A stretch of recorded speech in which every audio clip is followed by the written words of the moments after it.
Thank you, everybody. Hello, my name is Nahuel Palumbo, and I will present the work that we are doing with the FaroVM team about the meta-compilation of baseline JIT compiler with Druid.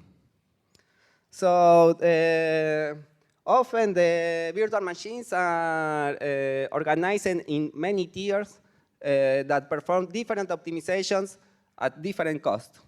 One common example is to have as first tier an interpreter that interprets the code, then a second tier that is a baseline JIT compiler whose goal is to compile fast, maybe not in the most optimized code, but to compile fast, and at the end, an optimizing JIT compiler that performs aggressive optimizations, maybe taking a bit more of time, but at the end you have an optimized version of the code.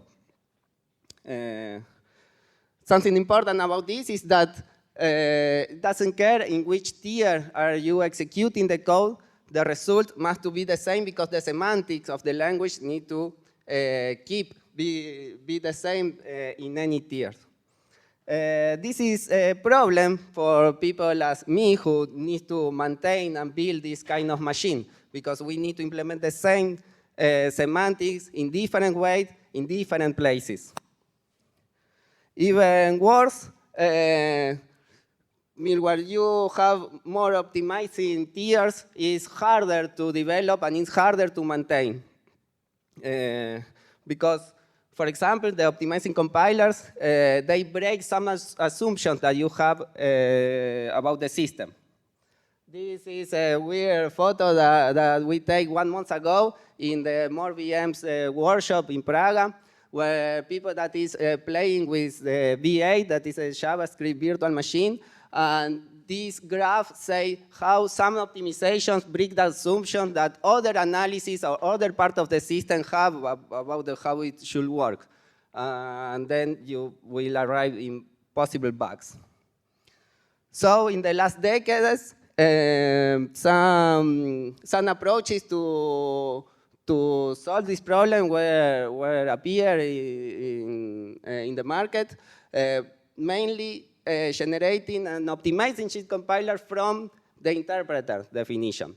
Most of these are doing during runtime. So during runtime, they take the code of the interpreter and the code of your program and generate the optimizing compiled code without having to re-implement the same semantics in an optimizing compiler. However, there are not a good solution for baseline JIT compiler. Baseline JIT compiler has another constraint because they need to execute fast. Maybe not performing the most aggressive optimization, but need to compile fast. So what we propose is to generate a baseline JIT compiler from the interpreter, but ahead of time. And that is what is Druid. Druid is source to source. We call it meta-compiler because it's compiling from the interpreter and baseline JIT compiler. Well, this is made in Faro for the FaroVM, so it's a project from Faro for Faroers. Well, the FaroVM that is running in all your machines come from the Open Smalltalk VM, that is a VM developed by Elliot Miranda and has more than 20 years running, existing and running in the machine. It's an stable product, and 10 years ago, it has a baseline JIT compiler that was handwritten by experts. Now this is the one that is running in your computers.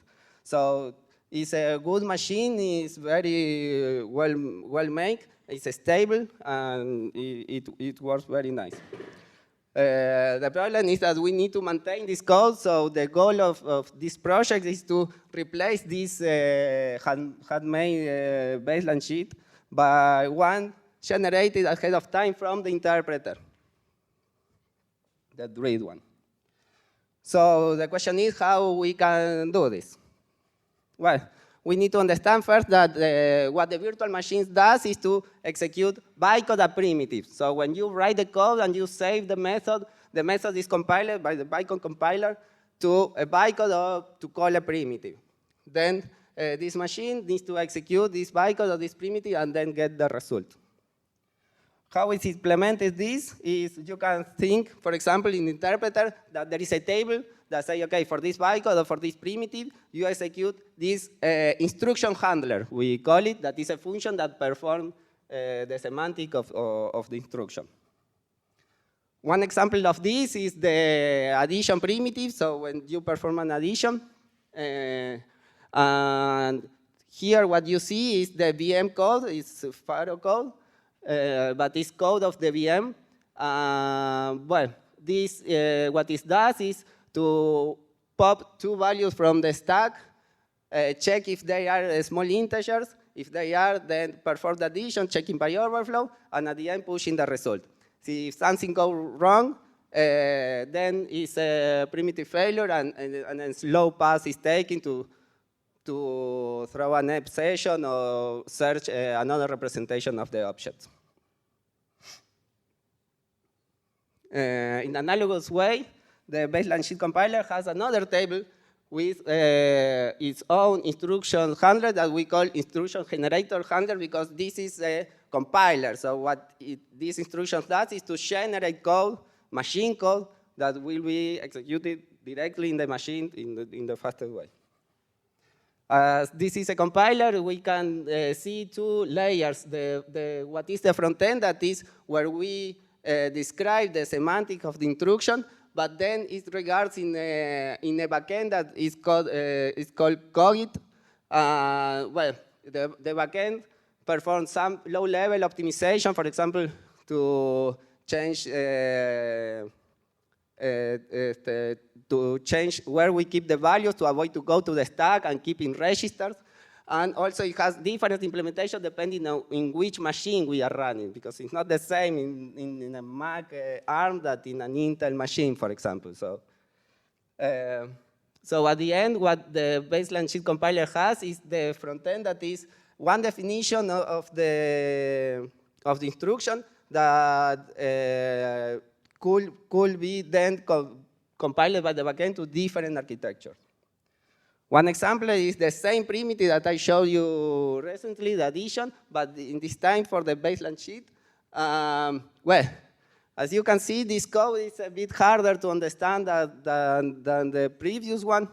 First, because it's generous code, it's two-stage machine, the compiler. So, for example, the first line, at line 5, so the beginning of the method, is a check that is performing at compile time, and it avoids the compilation. And then the rest are messages that generate code. So we are not executing anything yet. We are generating the code, the code machine. And as you can see, this is the code, the register transfer language, where we use virtual register because we cannot use real register, because then the backend will choose, depending on the architecture, which register will be mapped to this one. And it's a low-level machine code, so instead of if, we have jumps, and then you need to manage where to jump and where to put the code of the jump, and everything lives in the same structure.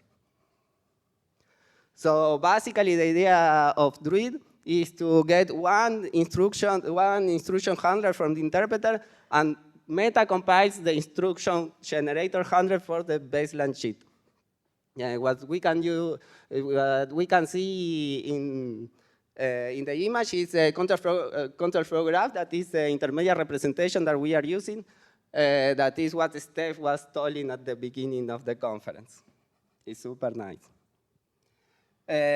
So at the end, we get the code from the interpreter in your left, and we generate the code of the baseline JIT. That, if you can see, is not exactly the same code that I showed you before, because this was auto-generated by Druid, automatically. But it's too similar to the one that was handwritten by experts. So if we go inside of this graph, what we can see is that Druid, at the end, is an optimizing compiler. So it has an architecture of a common optimizing compiler that has a front end, a middle end, and a back end. And it took the AST of the interpreter, then it creates an intermediate representation that is a counterflow graph in SSA form, where we performed many optimization passes, and at the end we generate the baseline JIT compiler AST. So the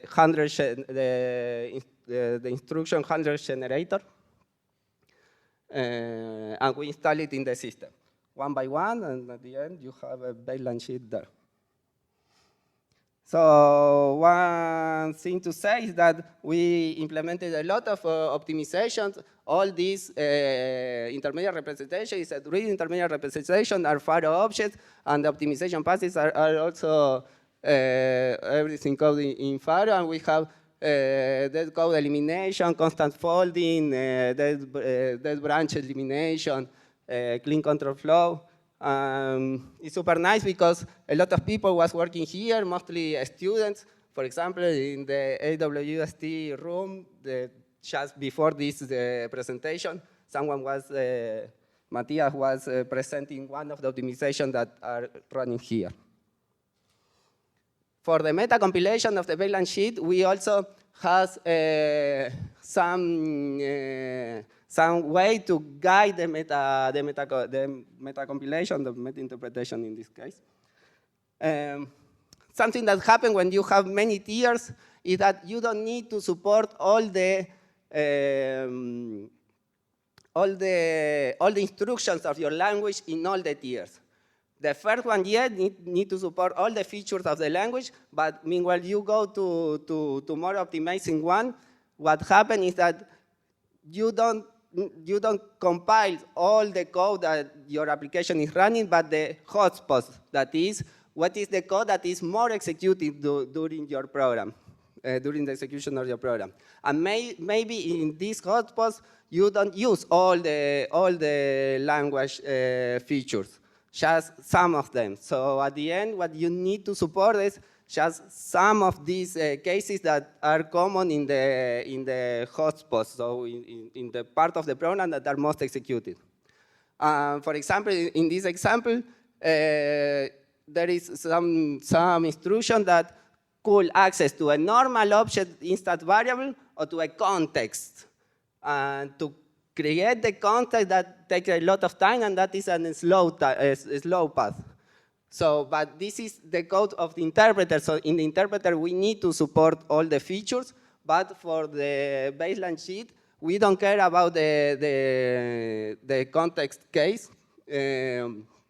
because it's in a slow case. So what is happening here is that this code, Druid force interpretation and Druid ignore, make nothing in the interpreter, but for the meta-compilation, we avoid to meta-compile this part. And if the execution arrives here, what's happening is to jumping back to the interpreter and continuing in the interpreter, from the compiled code to the interpreter, like the optimization. Another particular thing that we do is that we are generating the front end for the Cogit. So if you pay attention, our target is the Cogit backend. So at the end of the process of the meta-compilation, we do a pass of a Cogit passes where, for example, we go out from the SSA and we assign the Cogit virtual register that I showed you before. One important pass is about the staging. So now we have three moments or three places where one instruction could be executed. The normal ones, for example, the addition between two variables, will happen at runtime because we need the real values that are produced at runtime. But there are other cases. For example, if we make the addition of two constants, we can perform it ahead of time during meta-compilation by a constant folding, for example. But there is a third case that is for values that we don't know ahead of time, but will be constant during the execution. For example, some instruction that depends on the number of arguments of the method. The number of arguments of the method will be constant during the execution because we compile one method by one. but we cannot know it ahead of time. So what happened is that we produce the code to perform this operation during compilation, during the JIT compilation. This pass is automatically based on the dependencies of the instruction. The system decides where this instruction will be executed. So I will show you some numbers about this. We compare, so we generate a virtual machine with the baseline JIT generated by Druid, and we compare it with one virtual machine that is only interpreted. So it only works with the interpreter to see if our compiler is winning some speed. So what you can see here is that is the speed up of the Druid JIT compared with the speed up of the interpreter is always relative to the interpreter, so the interpreter is always in 1. And if it's up, it's better. If it's down, it's not so good. But luckily, we are like 2 times faster on average. For example, in this benchmark that is the Mandelbrot, that is a known benchmark for compilers, and up to 5 times, for example, in Richards, that is another micro benchmark. However, there are some special cases where or we are not too fast, or maybe we have some tiny regression that where are cases that we continue doing research and understand what they happen and trying to solve. So so now we have a stable product, but this is still working on. Okay, but at the beginning of the conference, Steph told something more about Druid, and is that so at the end, Druid is optimizing compiler architecture that we are using for meta-compilation of the baseline JIT, but could be used for other things. For example, we can take advantage of the already implemented optimizations in the intermediate representation for generate optimized bytecode. So we are working with Lucio, that is a student that is working with us. We are working on using Druid for an optimizing bytecode compiler. So at the end, we try to generate the bytecode for the method when you save the method. The key of this, well, one of the keys of this optimization is to have inlinings at the bytecode level. So we are working to having inlinings at this bytecode level. We will see what happens, but here the do and the to do and everything will be in line in this code. If you want to know why this is important, not only for speed up, but also for the semantic of the language, you need to see show us your project for the last year in the ESUG, where I tell you, I will not tell you now, but in that PDF, I tell you why this is important, because now we are performing some inlinings, but not in the best way. Or if not, you can put a halt in the times repeat method and see what happened. So in conclusion, we arrived at the ahead of time meta-compilation of baseline JIT is something feasible. We get good results, and it's achieved decent performance. This is based on traditional compiler optimization, and it has some intrinsics to guide the meta-compilation, some special cases for meta-compilation as a station. And also this architecture could be used for compiling other things. For example, we are using to compile Icon, but it could be used to compile another things if you are interested. This is me. This is my mail. This is my GitHub profile. And in this GitHub links, you can find the code of the FireVM and the code of Druid. And if not, you can contact me by Discord. This is the Discord. Thank you very much.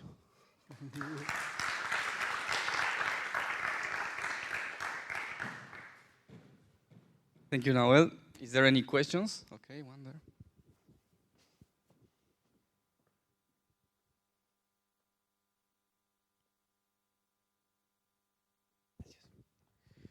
Hello, Nahuel. Quick question. You present some numbers comparing about the interpreter.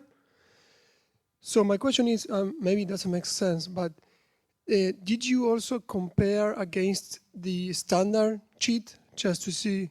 Yes, for the manual, we are at 70% of the speed of the manual. So the manual is still faster, and that is something that we already expect because, as I say, the manual one was coded by experts in virtual machines, people with so many experience, and was developed for 20 or 10 years. So it's super tricky. But also we have this project because it's super good implemented, but it's difficult to maintain. So there are so many optimizations in the code that you need to read the code and to read it and read it again and read it again to understand why he's doing that in that way. So that is the complex. With this architecture, we can turn off and turn on optimizations and generate different code so we can understand. So we can generate a code that is more understandable and then put all the optimizations and generate the code for production. That is a bit the goal. But yes, we are in the 70% and we are analyzing which optimizations has the code right now in the handwritten version that we don't have. But it's difficult to know that, to notice, here is doing this optimization, then we can implement it and that. But it's something that we are analyzing.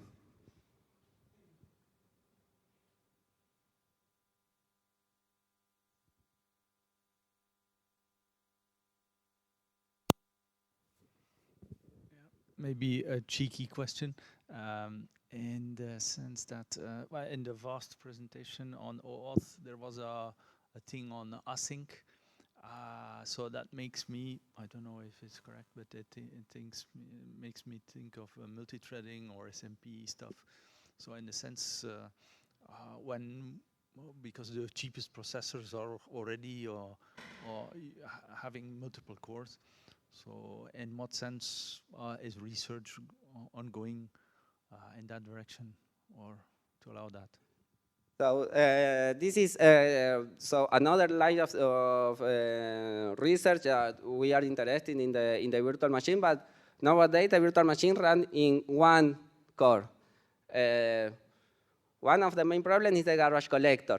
Our garbage collector is a generational garbage collector. Sebas was presented that before, but it has to run in one core because if it's running in two cores, then you need to synchronize them, and that is something that we want to do, but we couldn't because we have two hands only each. But it's something that we want to.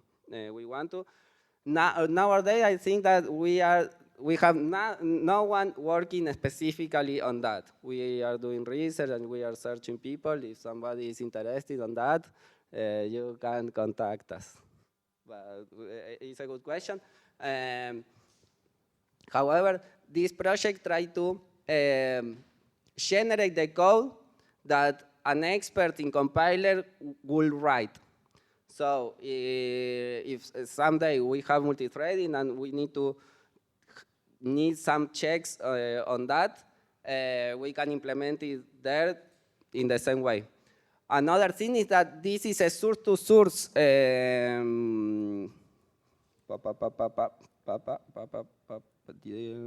here.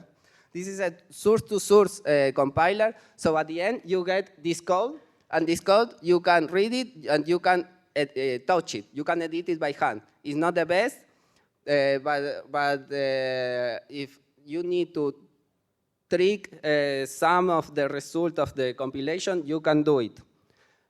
Also, you can mix instructions meta-compiled by Druid and instructions handwritten by you.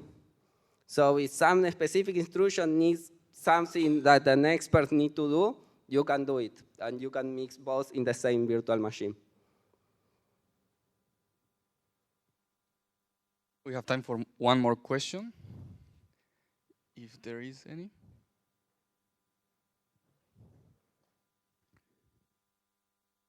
Okay, well, thank you very much. Nahuel, the magician.